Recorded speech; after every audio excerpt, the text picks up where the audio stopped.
केंद्र में मंत्रिपरिषद के मेरे साथी श्रीमान पंकज चौधरी जी, प्रदेश सरकार के उप मुख्यमंत्री केशव प्रसाद मौर्य, ब्रजेश पाठक, उपस्थित अन्य मंत्रीगण, जनप्रतिनिधिगण, देवी और सज्जनों, आज लखनऊ की ये भूमि एक नई प्रेरणा की साक्षी बन रही है। इसकी विस्तार से चर्चा करने से पहले मैं देश और दुनिया को क्रिसमस की शुभकामनाएं देता हूं। भारत में भी करोड़ों ईसाई परिवार आज उत्सव मना रहे हैं। क्रिसमस का ये उत्सव सभी के जीवन में खुशियां लाए, ये हम सभी की कामना है। साथियों, 25 दिसंबर का ये दिन देश की दो महान विभूतियों के जन्म का अद्भुत सुयोग लेकर भी आता है। भारत रत्न अटल बिहारी वाजपेयी जी, भारत रत्न महामना मदन मोहन मालवीय जी, इन दोनों महापुरुषों ने भारत की अस्मिता,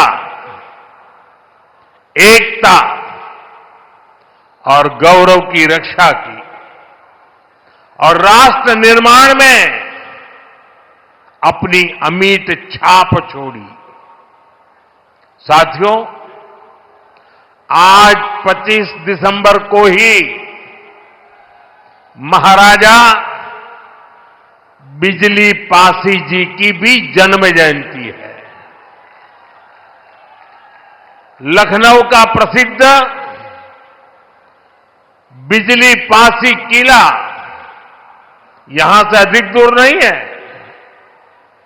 महाराजा बिजली पासी ने वीरता, सुशासन और समावेश की जो विरासत छोड़ी, उसको हमारे पासी समाज ने गौरव के साथ आगे बढ़ाया है। ये भी संयोग ही है कि अटल जी ने ही वर्ष 2000 में महाराजा बिजली पासी के सम्मान में डाक टिकट जारी किया था। साथियों, आज इस पावन दिन मैं महामना मालवीय जी, अटल जी और महाराजा बिजली पासी को श्रद्धापूर्वक नमन करता हूं, उनका वंदन करता हूं। साथियों, थोड़ी देर पहले मुझे यहां राष्ट्र प्रेरणा स्थल का लोकार्पण करने का सौभाग्य मिला है। ये राष्ट्र प्रेरणा स्थल उस सोच का प्रतीक है जिसने भारत को आत्मसम्मान, एकता और सेवा का मार्ग दिखाया है। डॉक्टर श्यामा प्रसाद मुखर्जी, पंडित दीनदयाल उपाध्याय जी और अटल बिहारी वाजपेयी जी, इनकी विशाल प्रतिमाएं जितनी ऊंची है, इनसे मिलने वाली प्रेरणाएं उससे भी अधिक बुलंद है। अटल जी ने लिखा था, नीरवता से मुखरित मधुबन, परहित अर्पित अपना तन मन, जीवन को शत शत आहुति में जलना होगा, गलना होगा, कदम मिलाकर चलना होगा। ये राष्ट्र प्रेरणा स्थल हमें संदेश देता है कि हमारा हर कदम, हर पग, हर प्रयास राष्ट्र निर्माण के लिए समर्पित हो। सबका प्रयास ही विकसित भारत के संकल्प को सिद्ध करेगा। मैं लखनऊ को, उत्तर प्रदेश को, पूरे देश को इस आधुनिक प्रेरणा स्थली की बधाई देता हूं। और जैसा अभी बताया गया और वीडियो में भी दिखाया गया कि जिस जमीन पर यह प्रेरणा स्थल बना है, उसकी 30 एकड़ से ज्यादा जमीन पर कई दशकों से कूड़े कचरे का पहाड़ जमा हुआ था। पिछले 3 वर्ष में इसे पूरी तरह खत्म किया गया है। इस प्रोजेक्ट से जुड़े सभी श्रमिकों, कारीगरों, योजनाकारों, योगी जी की और उनकी पूरी टीम को भी मैं बहुत बहुत बधाई देता हूं। साथियों, डॉक्टर श्यामा प्रसाद मुखर्जी ने देश को दिशा देने में निर्णायक भूमिका निभाई है। ये डॉक्टर मुखर्जी ही थे जिन्होंने भारत में 2 विधान, 2 निशान और 2 प्रधान के विधान को खारिज कर दिया था। आजादी के बाद भी जम्मू कश्मीर में ये व्यवस्था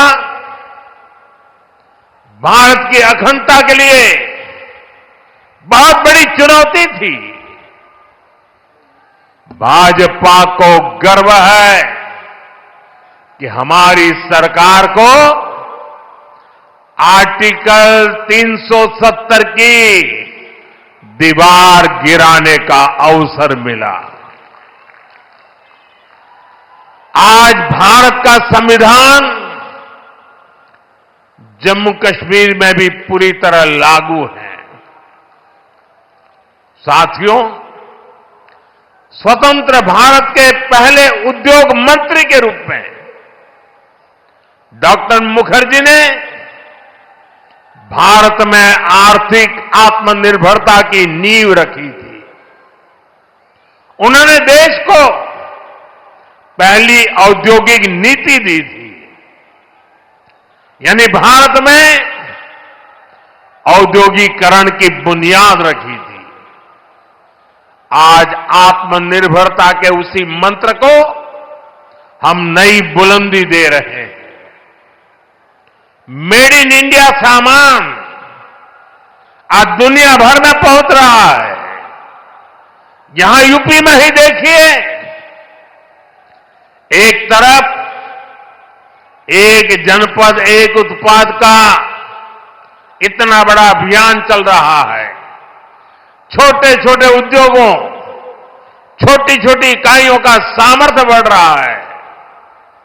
दूसरी तरफ यूपी में बहुत बड़ा डिफेंस कॉरिडोर बन रहा है। ऑपरेशन सिंदूर में दुनिया ने जिस ब्रह्मोस मिसाइल का जलवा देखा, वो अब लखनऊ में बन रही है। वो दिन दूर नहीं जब यूपी का डिफेंस कॉरिडोर दुनिया भर में डिफेंस मैन्युफैक्चरिंग के लिए जाना जाएगा। साथियों, दशकों पहले पंडित दीनदयाल उपाध्याय जी ने अंत्योदय का एक सपना देखा था। वे मानते थे कि भारत की प्रगति का पैमाना अंतिम पंक्ति में खड़े अंतिम व्यक्ति के चेहरे की मुस्कान से मापा जाएगा। दीनदयाल जी ने एकात्म मानववाद का दर्शन भी दिया, जहां शरीर, मन, बुद्धि और आत्मा सबका विकास हो। दीनदयाल जी के सपने को मोदी ने अपना संकल्प बनाया है। हमने अंत्योदय को सैचुरेशन यानी संतुष्टिकरण का नया विस्तार दिया है।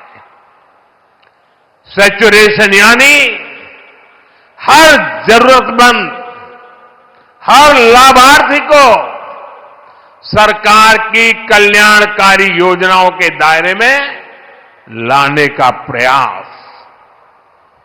जब सैचुरेशन की भावना होती है तो भेदभाव नहीं होता, और यही तो सुशासन है, यही सच्चा सामाजिक न्याय है, यही सच्चा सेकुलरिज्म है।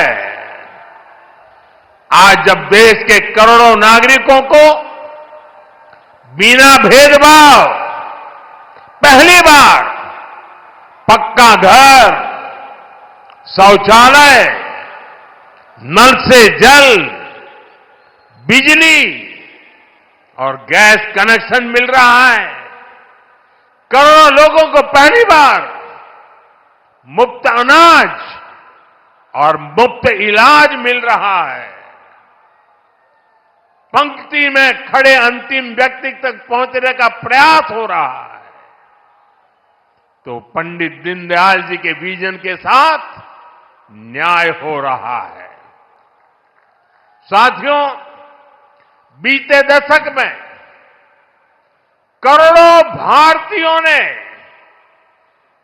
गरीबी को परास्त किया है, गरीबी को हराया है। ये इसलिए संभव हुआ क्योंकि भाजपा सरकार ने जो पीछे छूट गया था उसे प्राथमिकता दी, जो अंतिम पंक्ति में था उसे प्राथमिकता दी। साथियों, 2014 से पहले करीब 25 करोड़ देशवासी ऐसे थे जो सरकार की सामाजिक सुरक्षा योजनाओं के दायरे में थे। 25 करोड़। आज करीब 95 करोड़ भारतवासी इस सुरक्षा कवच के दायरे में हैं। उत्तर प्रदेश में भी बड़ी संख्या में लोगों को इसका लाभ मिला है। मैं आपको एक और उदाहरण देता हूं। जैसे बैंक खाते सिर्फ कुछ ही लोगों के होते थे, वैसे ही बीमा भी कुछ ही संपन्न लोगों तक सीमित था। हमारी सरकार ने अंतिम व्यक्ति तक बीमा सुरक्षा पहुंचाने का बीड़ा उठाया। इसके लिए प्रधानमंत्री जीवन ज्योति बीमा योजना बनाई। इससे मामूली प्रीमियम पर 2 लाख रुपए का बीमा सुनिश्चित हुआ। आज इस स्कीम से 25 करोड़ से ज्यादा गरीब जुड़े हैं। इसी तरह दुर्घटना बीमा के लिए प्रधानमंत्री सुरक्षा बीमा योजना चल रही है। इससे भी करीब 55 करोड़ गरीब जुड़े हैं। ये वो गरीब देशवासी हैं जो पहले बीमा के बारे में सोच भी नहीं पाते थे। साथियों, आपको जानकर के हैरानी होगी, इन योजनाओं से करीब करीब 25,000 करोड़ रुपए का क्लेम इन छोटे छोटे परिवार के छोटे छोटे जिंदगी के गुजारे करने वाले मेरे सामान्य गरीब परिवारों तक 25,000 करोड़ रुपया का लाभ पहुंचा है। यानी संकट के समय ये पैसा गरीब परिवारों के काम आया है। साथियों, आज अटल जी की जयंती का ये दिन सुशासन के उत्सव का भी दिन है। लंबे समय तक देश में गरीबी हटाओ जैसे नारों को ही गवर्नेंस मान लिया गया था, लेकिन अटल जी ने सही मायने में सुशासन को जमीन पर उतारा।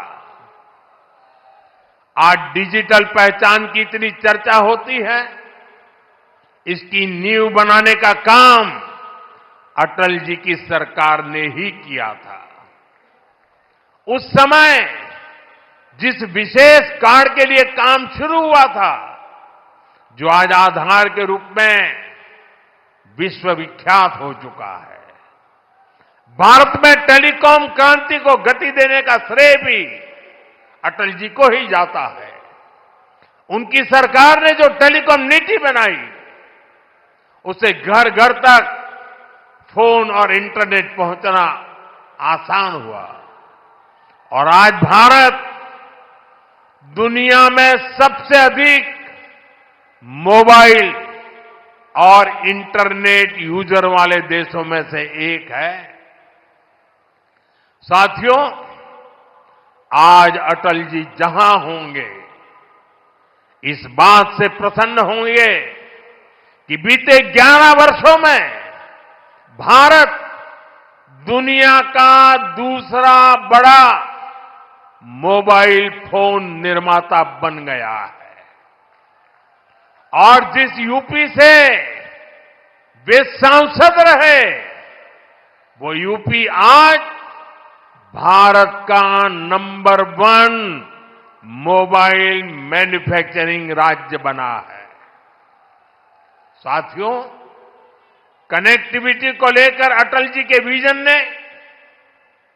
21वीं सदी के भारत को शुरुआती मजबूती दी। अटल जी की सरकार के समय ही गांव गांव तक सड़कें पहुंचाने का अभियान शुरू किया गया था। उसी समय स्वर्णिम चतुर्भुज यानी हाईवे के विस्तार पर काम शुरू हुआ था।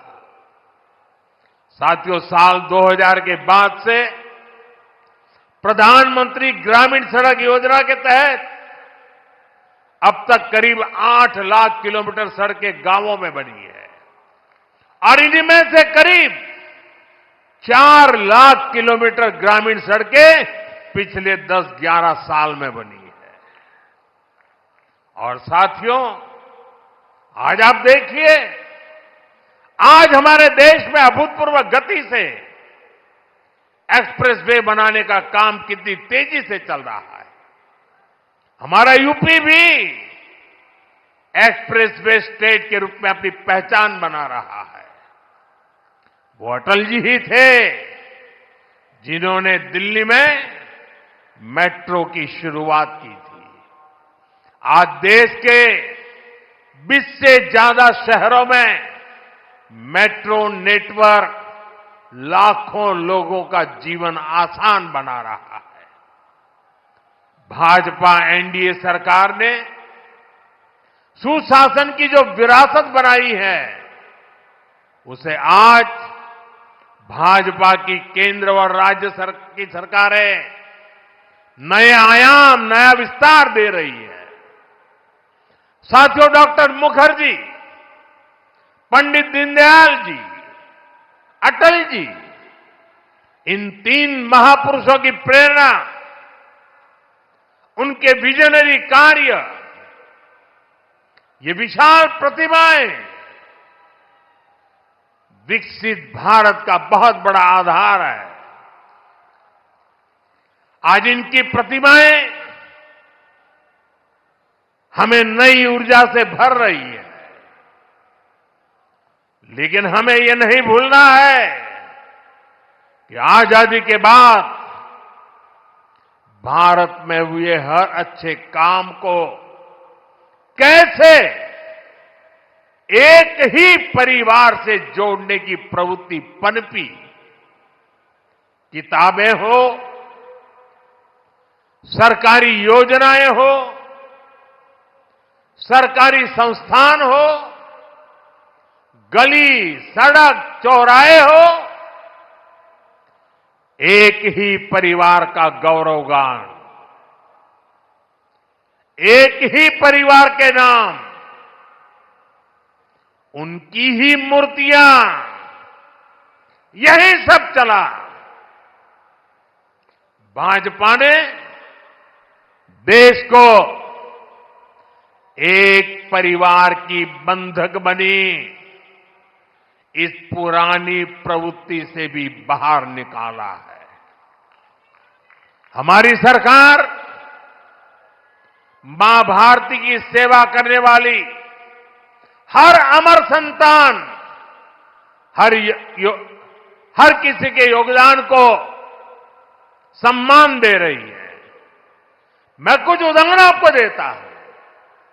आज नेताजी सुभाष चंद्र बोस की प्रतिमा दिल्ली के कर्तव्य पथ पर है। अंडमान में जिस द्वीप पर नेताजी ने तिरंगा फहराया, आज उसका नाम नेताजी के नाम पर है। साथियों, कोई नहीं भूल सकता कि कैसे बाबा साहब आंबेडकर की विरासत को मिटाने का प्रयास हुआ। दिल्ली में कांग्रेस के शाही परिवार ने यह पाप किया, और यहां यूपी में सपा वालों ने भी यही दुस्साहस किया। लेकिन भाजपा ने बाबा साहब की विरासत को मिटने नहीं दिया। आज दिल्ली से लेकर लंदन तक बाबा साहब आंबेडकर के पंचतीर्थ उनकी विरासत का जयघोष कर रहे हैं। साथियों, सरदार वल्लभ भाई पटेल ने सैकड़ों रियासतों में बटे हमारे देश को एक किया था, लेकिन आजादी के बाद उनके काम और उनके कद दोनों को छोटा करने का प्रयास किया गया। ये भाजपा है जिसने सरदार साहब को वो मान सम्मान दिया जिसके वो हकदार थे। भाजपा ने ही सरदार पटेल की विश्व की सबसे ऊंची प्रतिमा बनाई, एकता नगर के रूप में एक प्रेरणा स्थली का निर्माण किया।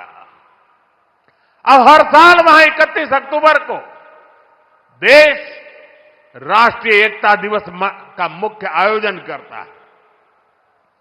साथियों, हमारे यहां दशकों तक आदिवासियों के योगदान को भी उचित स्थान नहीं दिया गया। हमारी सरकार ने ही भगवान बिरसा मुंडा का भव्य स्मारक बनाया। अभी कुछ सप्ताह पहले ही छत्तीसगढ़ में शहीद वीर नारायण सिंह आदिवासी म्यूजियम का लोकार्पण हुआ है। साथियों, देश भर में ऐसे अनेक उदाहरण हैं। यही उत्तर प्रदेश में ही देखें तो महाराजा सुहेलदेव का स्मारक तब बना जब भाजपा सरकार बनी। यहां निषाद राज और प्रभु श्री राम की मिलन स्थली को अब जाकर के मान सम्मान मिला। राजा महेंद्र प्रताप सिंह से लेकर चौरी चौरा के शहीदों तक मां भारती के सपूतों के योगदान को भाजपा सरकार ने ही पूरी श्रद्धा और विनम्रता से याद किया। साथियों, परिवारवाद की राजनीति की एक विशिष्ट पहचान होती है। यह असुरक्षा से भरी हुई होती है। इसलिए परिवारवादियों के लिए दूसरों की लकीर छोटी करना मजबूरी हो जाता है, ताकि उनके परिवार का कद बड़ा दिखे और उनकी दुकान चलती रहे। इसी सोच ने भारत में राजनीतिक छुआछूत का चलन शुरू किया। आप सोचिए, आजाद भारत में अनेक प्रधानमंत्री हुए, लेकिन राजधानी दिल्ली में जो म्यूजियम था उसमें अनेक पूर्व प्रधानमंत्रियों को नजरअंदाज किया गया। इस स्थिति को भी भाजपा ने, एनडीए ने ही बदला है। आज आप दिल्ली जाते हैं तो भव्य प्रधानमंत्री संग्रहालय आपका स्वागत करता है। वहां आजाद भारत के हर प्रधानमंत्री, चाहे कार्यकाल कितना भी छोटा रहा हो, सबको उचित सम्मान और स्थान दिया गया है। साथियों, कांग्रेस और उसके सहयोगियों ने राजनीतिक रूप से भाजपा को हमेशा अछूत बनाए रखा, लेकिन भाजपा के संस्कार हमें सबका सम्मान करना सिखाते हैं। बीते 11 वर्षों में भाजपा सरकार के दौरान, एनडीए सरकार के दौरान नरसिम्हा राव जी और प्रणब बाबू को भारत रत्न दिया गया है। ये हमारी सरकार है जिसने मुलायम सिंह यादव जी और तरुण गोगोई जी जैसे अनेक नेताओं को राष्ट्रीय पुरस्कारों से सम्मानित किया है। कांग्रेस से यहां समाजवादी पार्टी से कोई भी ऐसी उम्मीद तक नहीं कर सकता। इन लोगों के राज में तो भाजपा के नेताओं को सिर्फ अपमान ही मिलता था। साथियों, भाजपा की डबल इंजन सरकार का बहुत अधिक फायदा उत्तर प्रदेश को हो रहा है। उत्तर प्रदेश 21वीं सदी के भारत में अपनी एक अलग पहचान बना रहा है और मेरा सौभाग्य है कि मैं यूपी से सांसद हूं। आज मैं बहुत गर्व से कह सकता हूं कि उत्तर प्रदेश के मेहनतकश लोग एक नया भविष्य लिख रहे हैं। कभी यूपी की चर्चा खराब कानून व्यवस्था को लेकर होती थी, आज यूपी की चर्चा विकास के लिए होती है। आज यूपी देश के पर्यटन मानचित्र पर तेजी से उभर रहा है। अयोध्या में भव्य राम मंदिर, काशी विश्वनाथ धाम, ये दुनिया में यूपी की नई पहचान के प्रतीक बन रहे हैं और राष्ट्र प्रेरणा स्थल जैसे आधुनिक निर्माण उत्तर प्रदेश की नई छवि को और अधिक रोशन बनाते हैं। साथियों, हमारा उत्तर प्रदेश सुशासन, समृद्धि, सच्चे सामाजिक न्याय के मॉडल के रूप में और बुलंदी हासिल करे, इसी कामना के साथ आप सभी को फिर से राष्ट्र प्रेरणा स्थल की बधाई। मैं कहूंगा, डॉक्टर श्यामा प्रसाद मुखर्जी, आप कहेंगे अमर रहे, अमर रहे। मैं कहूं पंडित दीनदयाल उपाध्याय जी, आप कहें अमर रहे, अमर रहे। मैं कहूं अटल बिहारी वाजपेयी जी, आप कहें अमर रहे, अमर रहे। पंडित श्यामा प्रसाद मुखर्जी, श्यामा प्रसाद मुखर्जी, श्यामा प्रसाद मुखर्जी, पंडित दीनदयाल जी, पंडित दीनदयाल जी, पंडित दीनदयाल जी, अटल बिहारी वाजपेयी जी, अटल बिहारी वाजपेयी जी, अटल बिहारी वाजपेयी जी, भारत माता की वंदे वंदे। बहुत बहुत धन्यवाद। तो प्रधानमंत्री नरेंद्र मोदी राष्ट्र प्रेरणा स्थल के मौके पर, अनावरण के मौके पर उन्होंने संबोधित किया यहां जनसभा को और कांग्रेस और समाजवादी पार्टी पर निशाना साधा। परिवारवाद पर हमला बोलते हुए कहा कि आजादी के बाद एक ही परिवार के नाम योजनाएं बनी और साथ साथ आलोचकों को भी जवाब दिया और यह कहा कि जितने भी महापुरुष हैं, चाहे वो किसी भी विचारधारा के रहे हों, उन्हें बीजेपी की सरकार में मान दिया गया है। बीजेपी हर किसी के योगदान को अवसर दे रही है। बाबा साहब भीमराव अंबेडकर से लेकर के पुरातन समाज के जितने भी महापुरुष हैं, उनके नाम गिनाए हैं प्रधानमंत्री नरेंद्र मोदी ने और कहा कि कांग्रेस और समाजवादी पार्टी ने जबकि सिर्फ परिवारवाद को आगे बढ़ाया, अपनी अपनी पार्टियों के अपने नेताओं के नाम को आगे बढ़ाया, सरदार पटेल का कद छोटा करने का प्रयास किया गया। पीएम ने जहां एक और तीनों महापुरुषों जिनके आज प्रतिमाओं का अनावरण किया है, उनके योगदान को याद किया, साथ ही साथ विरोधियों पर जोरदार हमला बोला और दावा किया कि देश के सभी महापुरुषों को बीजेपी शासन में सम्मान दिया गया है। उनकी विचारधारा, जाति और इस पर किसी भी और एक ही परिवार, उनकी मूर्तियां, ये सब चला। पीएम ने दावा किया बीजेपी ने देश को इस प्रवृत्ति से बाहर निकाला है। राष्ट्र प्रेरणा स्थल अटल बिहारी वाजपेयी, पंडित श्यामा प्रसाद मुखर्जी और दीनदयाल उपाध्याय की प्रतिमाओं का अनावरण किया गया और इस मौके पर विरोधियों पर भी जोरदार पलटवार पीएम मोदी ने किया है। कांग्रेस और समाजवादी पार्टी पर निशाना साधा कि सिर्फ और सिर्फ परिवारवाद को इन्होंने आगे बढ़ाया है। दूसरे दलों के नेताओं के सम्मान को कम किया, जबकि परिवारवादी हमेशा दूसरों की लकीर छोटी करते हैं, जबकि उनकी सरकार के दौरान सभी नेताओं को सम्मान दिया गया है। मुलायम सिंह यादव का नाम याद दिलाया, तरुण गोगोई का नाम याद दिलाया और कहा कि विचारधारा से हटके उन्होंने सभी बड़े नेताओं को सम्मान देने का काम किया है।